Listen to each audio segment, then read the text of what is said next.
जय हिंद। मैं अनिल दुबे आज़ाद। आप देख रहे हैं डीआरएस लाइव टीवी। आप इसे शेयर, लाइक और सब्सक्राइब करें। हाँ, बेल आइकन दबाना न भूलें ताकि आप जुड़े रहें देश दुनिया की खबरों के साथ साथ अपनी लोकल खबरों से भी, जहां खबरें छिपती नहीं दिखती हैं। आप सबको मेरा नमस्कार। और जो चर्चा हम करने जा रहे हैं, इस पर मेरे नेता, मेरे अध्यक्ष, मेरी नेता प्रियंका जी लगातार बोल रहे हैं, लेकिन इस मंच के माध्यम से आपको, आपके सामने कुछ बातें रखनी जरूरी है।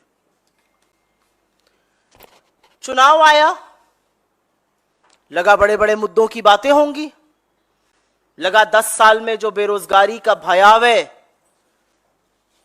तांडव इस देश ने देखा है उस पर चर्चा होगी, लगा महंगाई जो कमर तोड़ रही है, लोगों की गला रेत रही है, उस पर बात होगी। लेकिन सारे के सारे मुद्दे धरे रह गए।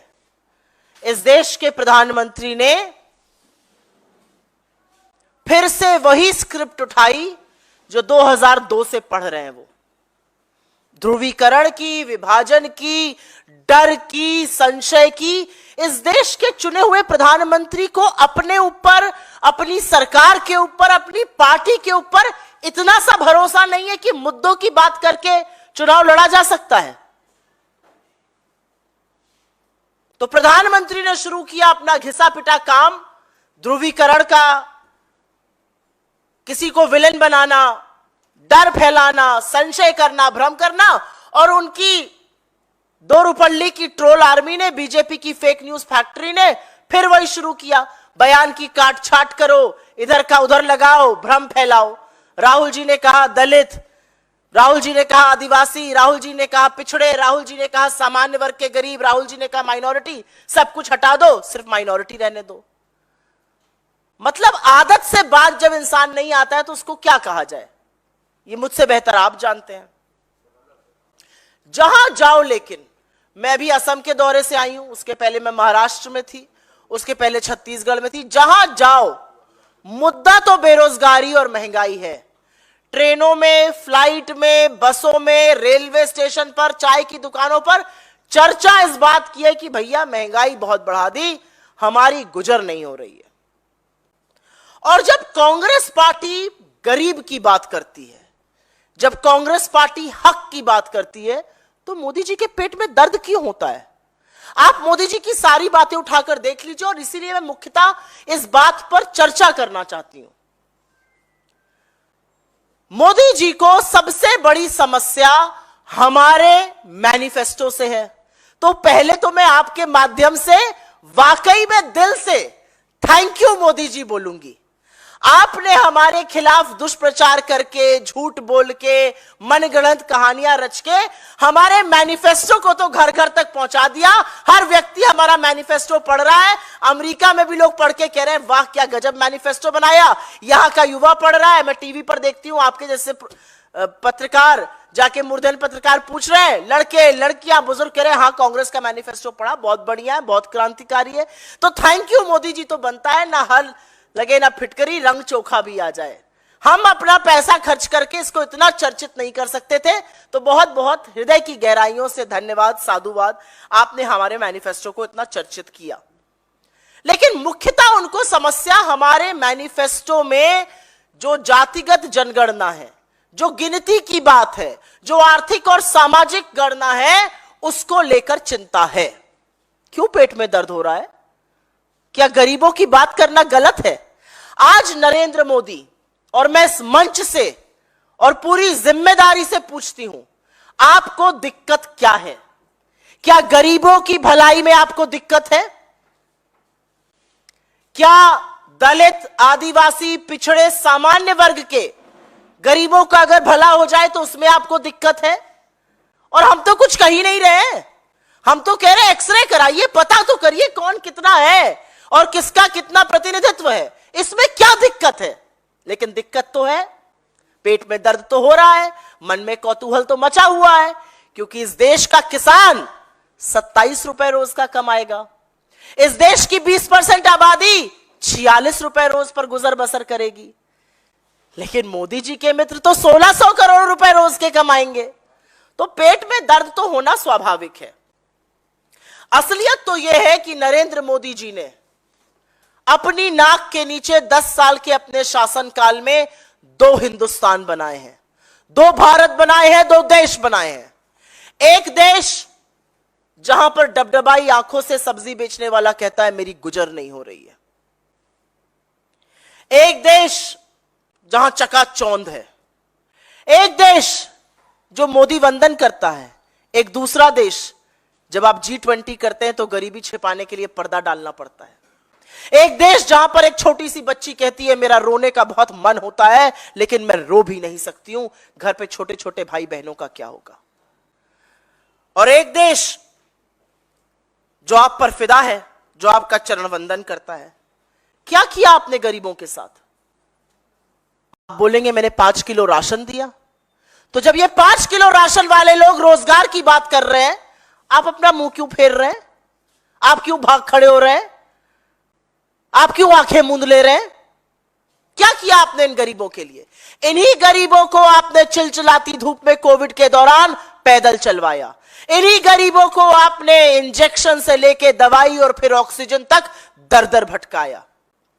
इन्हीं गरीबों को आपने सपना तो दिखाया था हवाई जहाज में बिठाने का, लेकिन हवाई अड्डे एक के बाद एक अपने दोस्त के नाम किए और इन्हीं गरीबों को, इन्हीं गरीब के बच्चों को गाजर, मूली, भेड़, बकरी की तरह ट्रेनों में ठूस कर, देख लीजिए ट्रेन की वो भयावह तस्वीरें जहां पर टॉयलेट तक में लोग भरे हुए हैं।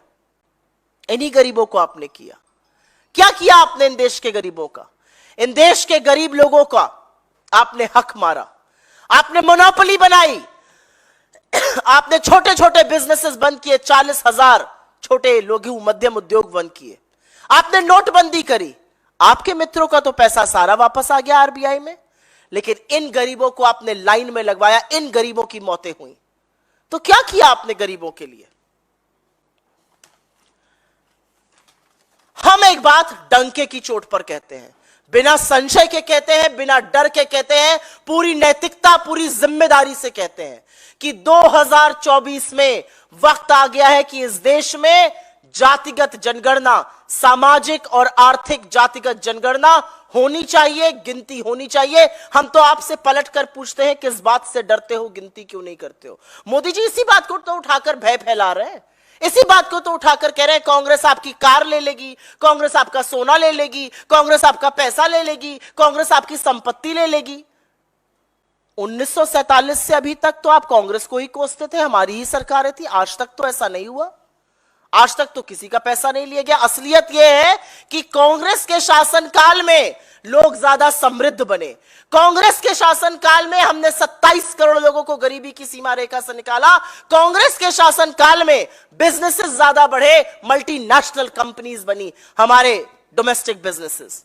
आपके शासनकाल पे तो ताले पड़े लोगों के बिजनेसेस पर। आपके शासनकाल पर 83% इस देश की जो आबादी है उसकी आय कम हुई। आपके शासनकाल में तो हर वो तमाशा हुआ जो इस देश ने कभी नहीं देखा था। तो क्यों ये भय, क्यों ये संशय, क्यों ये डर फैला रहे हैं? और अब इस बात का जवाब दीजिए, और ये मैं पूरी जिम्मेदारी से अपने होशो हवास में पूछती हूं, नरेंद्र मोदी और भारतीय जनता पार्टी, क्या आप जातिगत जनगणना के खिलाफ हैं या आप उसका समर्थन करते हैं? मूल मुद्दा यह है कि क्या आप गिनती करने के खिलाफ हैं या आप उसके पक्ष में हैं? आपको हां या ना में जवाब देना पड़ेगा। सदन में कुछ कहिएगा, इलेक्शन रैली में कुछ और कहिएगा, हमारे मैनिफेस्टो जो उसकी बात करता है उसके बारे में भ्रांति फैलाइएगा। तो आपका मकसद क्या है? क्यों आप लोगों को प्रतिनिधित्व नहीं देना चाहते हैं? क्यों ये लोग आगे ना आए? और असलियत तो एक और भी है जिसका प्रियंका जी से ज्यादा बेहतर करारा जवाब इस देश के कायर प्रधानमंत्री को कोई नहीं दे सकता था। इस देश के प्रधानमंत्री ने ना तो दाम्पत्य के सूत्र की गरिमा रखी, ना मंगलसूत्र का महत्व रखा जब उन्होंने कहा कि आपका मंगलसूत्र ले लेंगे। क्या है मंगलसूत्र? एक सोने की चेन जो कोई पहन लेता है। मंगलसूत्र दाम्पत्य का वो पवित्र, वो पावन प्रतीक है जो करोड़ों ब्याहताएं पहनती हैं और जीवन पर्यंत उस संबंध को निभाती हैं। आपकी हिम्मत कैसे हुई वो कहने की? और बिल्कुल ठीक कहती है प्रियंका गांधी। जिस देश के लिए उनकी मां, जिस देश के लिए सोनिया जी का सुहाग कुर्बान हुआ, जिस देश में जंग के दौरान इंदिरा जी ने अपने जेवर दे दिए, जिस देश में 700 किसानों की शहादत होती है, उनकी विधवाओं का मंगलसूत्र आप नहीं पूछते हैं? आप नहीं पूछते हैं कि उन करोड़ों महिलाओं का जो गरीबी, भुखमरी, बेरोजगारी, महंगाई के चलते अपने जेवर गिरवी रखकर अपने परिवार का भरण पोषण कर रही हैं? आप नहीं पूछते हैं मणिपुर में लोगों के मंगलसूत्र का क्या हाल है? आप नहीं पूछते हैं उन 2 किसान की विधवाओं से हर घंटे जो खुदकुशी कर रहे हैं? ये किस डिस्कशन को आप कहां लेकर आ गए? आप भय और आतंक फैला रहे। कांग्रेस टैक्स लगा देगी, कांग्रेस आपका सामान ले लेगी। कांग्रेस ने आज तक तो ऐसा किया नहीं, अब कांग्रेस ऐसा क्यों करेगी? लगातार झूठ बोलने का काम। मुझे कभी कभी अब मोदी जी में शायद उम्र का भी तकाजा है, वृद्ध भी ज्यादा लगते हैं, जबान भी लड़खड़ाती है, कुछ का कुछ बोल जाते हैं। कई लोगों से बीजेपी में बात करो तो वो कहते भी हैं कि कभी कभी तो ऐसी बात बोल जाते हैं कि हम लोग डिफेंड ही नहीं कर पाते हैं, पता नहीं क्या बोल जाते हैं, उम्र का ही असर लगता है। वो व्हाट्सएप के अंकल जी लोग नहीं होते हैं, वैसे लगते हैं मुझे आजकल मोदी जी। सुबह उठो व्यर्थ की बात करो, सुबह उठो गंदा सा एक व्हाट्सएप फॉरवर्ड भेजो, अनर्गल निरर्थक झूठ बोलो। तो मोदी जी भाजपा के व्हाट्सएप अंकल नंबर 1 है, क्योंकि मुद्दा विहीन राजनीति की वो चर्चा कर रहे हैं। और मैं एक बात यहां पर जरूर बोलना चाहती हूं, और वो बोलनी जरूरी है। मोदी जी, आप भले 2 चुटकी सिंदूर और मंगलसूत्र की कीमत ना जानिए, लेकिन इस देश के लोग जानते हैं। इस देश को जब आप बरगलाते हैं तो देश के लोग कहते हैं थोड़ा आप कम बांटिए हमें, और बांटना ही है तो जो इतनी असीम मोहब्बत आपने अडानी जी के लिए रखी है, वो थोड़ी देश के गरीबों को दे दीजिए, थोड़ी देश के किसानों को दे दीजिए, थोड़ी श्रमिकों को दे दीजिए, थोड़ी महिलाओं को दे दीजिए, थोड़ी युवाओं को दे दीजिए जिनके ऊपर आप लाठी बरसाते हैं। लोग आज कह रहे हैं इतना जो दिल आपका अपरंपार मोहब्बत से भरा हुआ है अडानी के लिए, थोड़ी तो मोहब्बत हमें भी दीजिए। लेकिन ना आप मोहब्बत देंगे, ना आप इस देश का भला करेंगे। 10 साल में आप मेरे देश को इस कगार पर ले आए हैं कि आज देश हाथ जोड़ के विनम्र निवेदन कर रहा है, बहुत हो गया साहब, अब बख्श दीजिए। आप कितना भी झूठ बोल लीजिए, आज सवाल देश की जनता पूछ रही है कि कांग्रेस को कोसते कोसते 10 साल हो गए, कांग्रेस के मैनिफेस्टो के बारे में झूठ बोलते भी अब वक्त हो गया। अब आप बताइए कि क्या आप गिनती के खिलाफ हैं या गिनती के समर्थन में हैं? यह जवाब भारतीय जनता पार्टी को और नरेंद्र मोदी जी को देना पड़ेगा। आपके सवालों का स्वागत है। अगर पहले इस मुद्दे पर सवाल हो या इससे जुड़े हुए तो बहुत अनुग्रहित रहूंगी। Yes. I don't know whether you remember the late Finance Minister Mr. Arun Jaitley used to keep talking about inheritance tax. Since you used to cover Finance Ministry, you would remember that this was a proposal of the BJP, and if you recall, it was then decided against it in his budget because every time ahead of the budget there would be talk about inheritance tax. Would you like to put things in perspective? It is nowhere on our radar. It is nowhere the Congress's policy to have a tax like that. The Congress strongly believes that there needs to be greater equity. The Congress definitely believes there needs to be equitable distribution of resources. The Congress does believe that 22 people in this country cannot own what 70 crore people do. There cannot be 1% of India that owns 40% of India's properties. No. But the Congress does not believe in taking away from people and giving it to the others. The Congress believes in creating an atmosphere, creating a policy landscape, creating opportunities where people can grow, where people can be pulled out of poverty. When we pulled out 27 crore people out of poverty, we did not have to make other people poor. We just had to make the have-nots richer. And that's what we did. लकीर को छोटा करने के लिए आपको मिटाना नहीं पड़ता है, आपको ज्यादा बड़ी लकीर खींचनी पड़ती है। आपने जिस सवाल का यहां पर उल्लेख किया इनहेरिटेंस टैक्स का, यह कांग्रेस के एजेंडा में बिल्कुल नहीं है। हमने इसकी कभी चर्चा नहीं की और आपके बिल्कुल सही बात है, इसकी पहली बार चर्चा अरुण जेटली जी ने, दिवंगत अरुण जेटली जी ने, भगवान उनकी आत्मा को शांति दे, उन्होंने की थी। यह नरेंद्र मोदी की सरकार का पहला प्रपोजल था। यह कांग्रेस पार्टी के रडार पे, कांग्रेस पार्टी की पॉलिसी कभी नहीं रहा है, क्योंकि कांग्रेस पार्टी का यह मानना है कि गरीबों, शोषितों, वंचितों का हक दिलाने के लिए आपको किसी का हक मारने की जरूरत नहीं है। हम किसी से पैसा लेके किसी और को देने की चर्चा नहीं करते, ना बात करते, ना ऐसी पॉलिसी बनाते हैं। हम ऐसा नीति निर्माण करते हैं, हम ऐसा देश बनाना चाहते हैं जहां पर 22 लोग, 70 करोड़ जितने लोगों के पास वेल्थ हो उतनी वेल्थ ना हो, 1% के पास 40% जितनी प्रॉपर्टी ना हो। एक जो गरीबी और अमीरों के बीच में खाई है उसको पाटने के लिए अमीरों को गरीब बनाना जरूरी नहीं है, लेकिन गरीबों को अमीर बनाया जा सकता है। एक छोटी लकीर को छोटा करने के लिए उसके आगे बड़ी लकीर खींचनी पड़ती है, और सही नियत और असली नीति से वो बिल्कुल हो सकता है।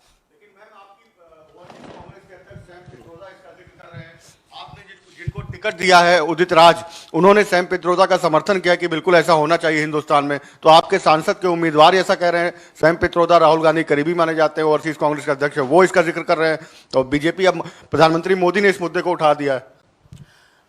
मैं अधिकृत प्रवक्ता हूं और वो होने के नाते मैं यहां पर प्रेस कॉन्फ्रेंस कर रही हूं।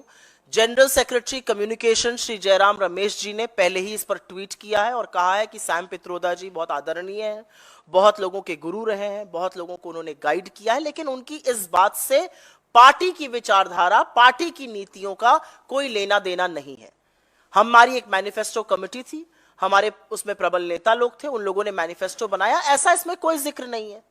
ये उनका अपना मत हो सकता है, वो अमेरिका में रहते हैं, अमेरिका में ऐसा होता है।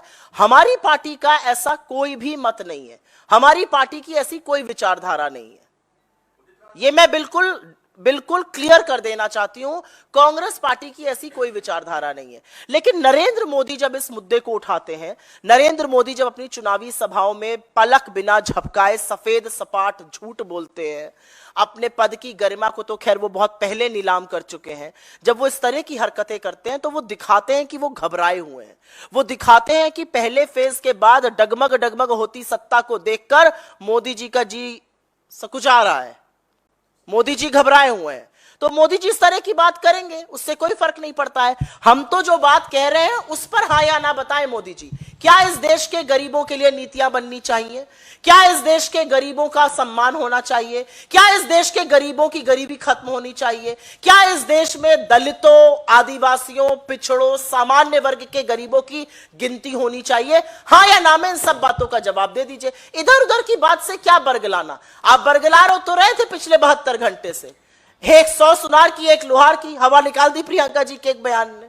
सुप्रिया जी, चूंकि सैम पित्रोदा भी आपके पार्टी के अधिकृत नेता हैं, आप अधिकृत प्रवक्ता हैं, तो साथ साथ उदित राज भी अधिकृत उम्मीदवार हैं आपकी पार्टी के। हर चुनाव में ऐसा होता है कि कुछ नेता ऐसा बयान देते हैं, आप लोग व्यक्तिगत बयान कहकर आप लोग बच निकलते हैं। क्या आपको लगता नहीं कि इससे पहले मणिशंकर अय्यर ने आपकी पार्टी को नुकसान किया अपने बयान से? सैम पित्रोदा पहले भी हुआ सो हुआ कहकर उन्होंने नुकसान किया, इस बार भी उनका बयान आ रहा है। इस तरह के बयान से आपकी पार्टी को नुकसान होता है, भले आप कहकर निकल जाए कि आप उनका व्यक्तिगत बयान है, पार्टी के नेता ही तो है, अभी उनको पार्टी से हटाया तो नहीं आपने। मैं आपके एक शब्द पर मुझे घोर आपत्ति है, बच निकलते हैं। हम कहां बच निकलते हैं? मैं आपके बात सामने बैठकर अभी नहीं तो 20 मिनट, अगले 20 मिनट सवालों का जवाब दूंगी। तो मैं उन लोगों में से तो हूं नहीं ना। कांग्रेस पार्टी के अपना वक्तव्य किया, ओके टाटा बाय बाय, हम निकल गए, आप कॉफी पीजिए। आप 10 सवाल पूछेगा, हम 10, आप 50 पूछेगा, हम 50 सवालों का जवाब देंगे। तो हम बचकर कहीं नहीं निकलते हैं। मैंने आपसे एक फैक्ट बोला और वो फैक्ट मैं दोबारा से दोहरा देती हूं। सैम पित्रोदा जी निहायत ही अच्छे इंसान हैं, बहुत सम्मानित व्यक्ति हैं। टेलीकॉम और आईटी रेवोल्यूशन में उनका बहुत बड़ा सहयोग रहा है, बहुत बड़ा उनका एक योगदान रहा है।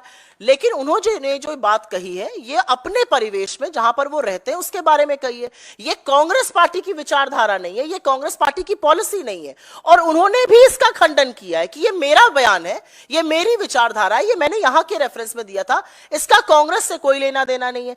उनके इस बयान को आप लोग कोट नहीं कर रहे हैं। सुबह 7 बजे से फोन आ रहे हैं आपके ऑफिस से, फोनो दे दीजिए, फोनो दे दीजिए। फोनो तो मैं दे दूं, दूसरा बयान कोट करिए, मैं फटाक से फोनो दूंगी।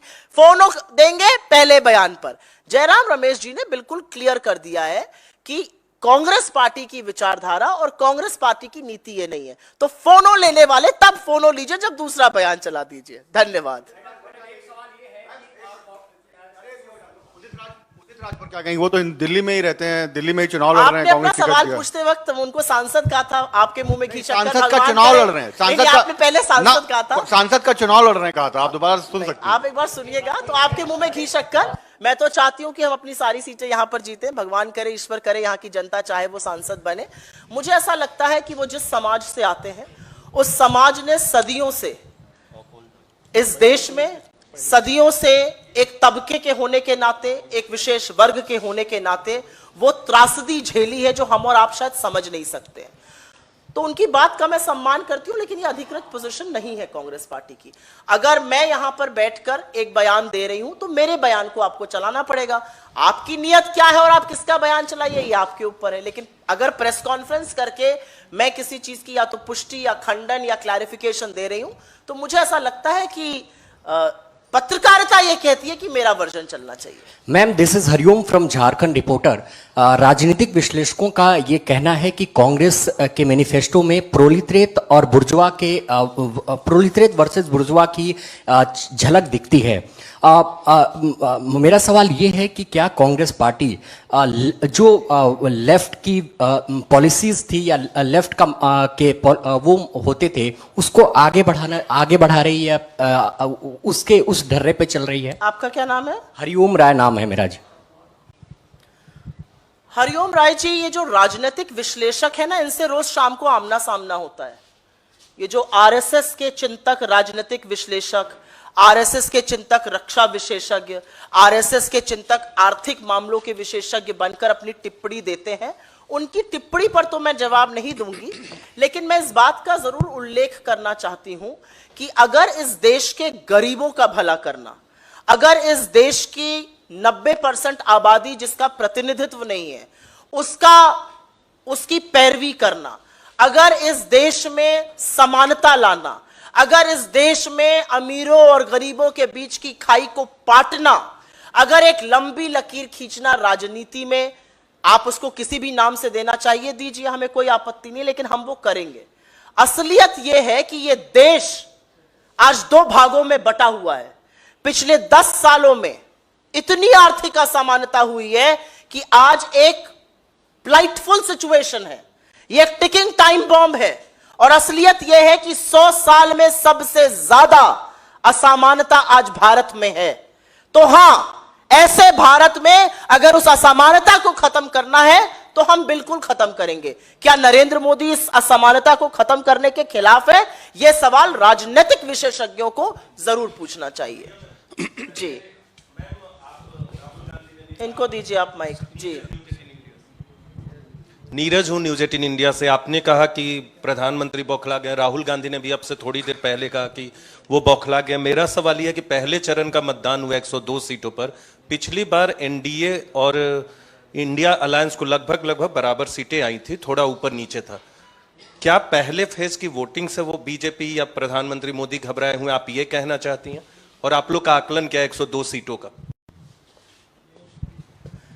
जो 102 सीटों पर पहले चरण का मतदान 21 राज्यों में हुआ है, वो हमारे लिए बहुत उत्साहित करने वाला है। असलियत यह है कि उसी पहले चरण के मतदान को देखकर अपना आपा, अपना संतुलन खो बैठे हैं इस देश के प्रधानमंत्री। अगर आप उनकी भाषा का भी ग्राफ देखिए तो वो हमेशा से खैर गिरा हुआ ही था, लेकिन पहले चरण के मतदान के बाद वो बिल्कुल स्लाइड कर गया है।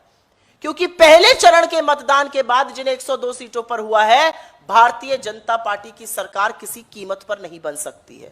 हमारा अच्छा प्रदर्शन तमिलनाडु में, राजस्थान में, महाराष्ट्र में, बिहार में, यहां तक कि उत्तर प्रदेश में भी रहा है।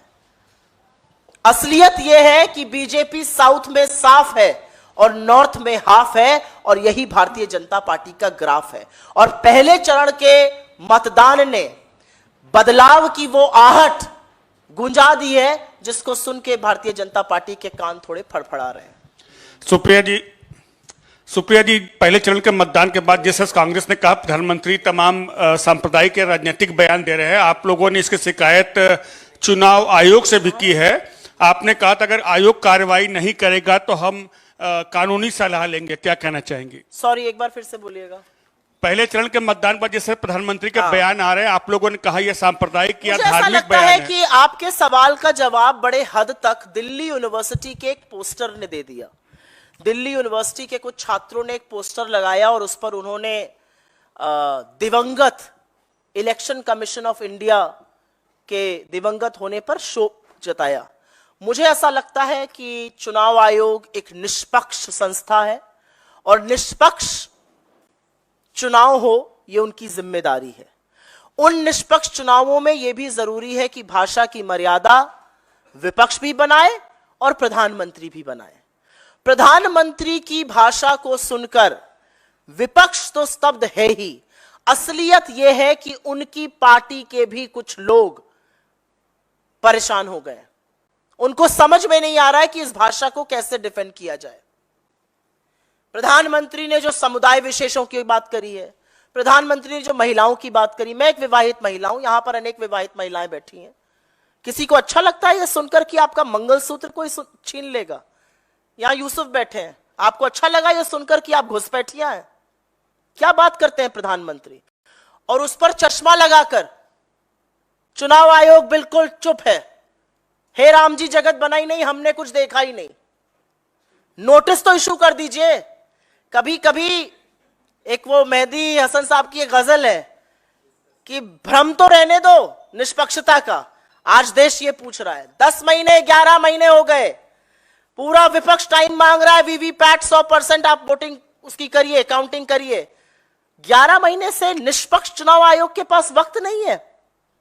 सबको नोटिस इशू होता है, सबको बिना बात के सेंसर किया जाता है, किसी को 48 घंटे, किसी को 72 घंटे बैन कर दिया जाता है। और इतनी नफरती भाषा जिसको सुनकर यह देश स्तब्ध है।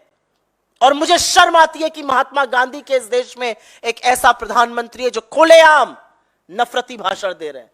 चुनाव आयोग चुप है। पीएम ने अभी छत्तीसगढ़ के सरगुजा में कहा है कि कांग्रेस की लूट जिंदगी के साथ भी जिंदगी के बाद भी, वो सैम पित्रोदा के बयान से रेफर कर रहे थे। जिंदगी के साथ भी और जिंदगी के बाद भी जब सुनती हूं तो एलआईसी याद आता है। जब एलआईसी सुनती हूं तो मित्र याद आते हैं। जब मित्र याद आते हैं तो कल की रिपोर्ट याद आती है। सेबी ने बता दिया कि खूब सारी शेल कंपनी से खूब बड़ा भ्रष्टाचार हुआ है। मुंह में तो ऐसी दही जमी है कि उसका जीएसटी देते नहीं बन रहा है। तो कुछ बातों को मुझे ऐसा लगता है प्रधानमंत्री को नहीं उठाना चाहिए। प्रधानमंत्री अब जब बोल रहे हैं इस समय, तो प्रधानमंत्री खुद अपनी कलई स्वयं खोल रहे हैं। प्रधानमंत्री से साधुवाद है, आपने हमारे मैनिफेस्टो को प्रचारित किया। प्रधानमंत्री ने इस देश के सामने अपना गरीब विरोधी चेहरा पूरी तरह दिखा दिया। वो कांग्रेस की क्या ऑपोजिशन कर रहे हैं? प्रधानमंत्री कांग्रेस को किन बातों के लिए कोस रहे हैं? हमारे गरीब मुद्दों पर ना, कि हम गरीबों की पैरवी करते हैं, हम गरीबों को अमीर बनाएंगे, हम जातिगत जनगणना कराएंगे, हम चाहते हैं कि इस देश के संसाधन गरीबों के हाथ में भी जाए, चाहे वो पिछड़े हो, दलित हो, आदिवासी हो या सामान्य वर्ग के गरीब हो। यही तो हम कह रहे हैं। और मोदी जी को इसी से दिक्कत है। क्यों पेट में इतना दर्द हो रहा है भाई? इस बात का सवाल का जवाब देश का गरीब ही दे रहा है। 102 सीटों पर दे गया है, अभी बाकियों पर और देगा। जैसे जैसे ज्यादा जवाब मिलेगा मोदी जी और बौखलाएंगे। ये जो भाषा का स्तर अभी हमें गिरा हुआ लिख रहा है, ये अभी और गिरना बाकी है। सुप्रिया मैम, अभी आती हूं, एक बार उनका ले लो। Ma'am, Center has approached the court regarding the 2G spectrum case, and they have demanded for some modifications in the verdict which was being given. What reason do you see behind it, ma'am? It's the absolute duplicity and hypocrisy of the Bharatiya Janata Party. Natural resources should have been monetized. We started the auction of spectrum, which would have ensured the greatest and the highest monetization of India's natural resources. Why does the BJP want to shut auction and begin allocation now? Because you want to distribute at pittance, at absolutely no cost, precious spectrum to your friends. The reality is that spectrum is a scarce resource. It's a natural resource that should be monetized, which is why we started the auction process, which would have led to maximum monetization of that resource, which would have filled the coffers of the government. But the duplicity and hypocrisy of the Bharatiya Janata Party is absolutely evident here. इसको मैं हिंदी में भी बोल देती हूं. Spectrum की नीलामी का काम कांग्रेस पार्टी की सरकार ने शुरू किया था, क्योंकि स्पेक्ट्रम एक नेचुरल रिसोर्स है और मैक्सिमाइजेशन ऑफ मोनेटाइजेशन होना चाहिए. जो नेचुरल रिसोर्सेज हैं, अगर वो बिके, अगर वो नीलाम हो, अगर उनकी बोली लगे, तो जितनी ज्यादा से ज्यादा बोली लगे और जितना सरकार के पास पैसा आए वो अच्छा होता है. हमने तो 2G स्पेक्ट्रम ऑक्शन के माध्यम से दिया. अब यही सरकार, यही ढोंगी सरकार जो 2G करती थी, अब कोर्ट के पास जा रही है कहने के लिए ऑक्शन बंद कर दीजिए, नीलामी बंद करिए, हम एलोकेशन करेंगे. क्यों एलोकेशन करेंगे? क्यों नहीं इससे पैसा कमाएगी गवर्नमेंट? क्योंकि आपको अपने मित्रों को कौड़ियों के दाम पर स्पेक्ट्रम देना है. यह असलियत है सरकार की. जी आप बोलिए. He is asking a question, I will come to you.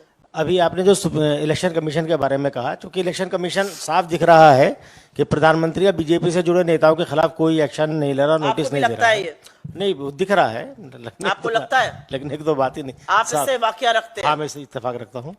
तो मेरा सवाल यह है कि इलेक्शन कमीशन ऐसा इसलिए कर रहा है कि चूंकि वो प्रधानमंत्री और उनकी सरकार के पसंदीदा इलेक्शन कमिश्नर बनाए गए हैं. क्या सरकार कांग्रेस अगर सत्ता में आती है, जिसकी की संभावनाएं मुझे लगती हैं ज्यादा हैं, तो क्या इलेक्शन कमीशन का ये कल्चर बदलेगी और वो इलेक्शन कमिश्नर चुनने के तरीके बहुत से ऐसे संस्थान जो बीजेपी के फ्रंटल बन चुके हैं, बहुत सी ऐसी संस्थाएं, बहुत से ऐसे निष्पक्ष संस्थान जिनके ऊपर जिम्मेदारी रही है लोकतंत्र को मजबूत बनाने की, विपक्ष को आवाज देने की, विपक्ष के साथ खड़े होने की, जिससे कि लोगों के मुद्दे की बात हो, वो भारतीय जनता पार्टी के फ्रंटल बन चुके हैं.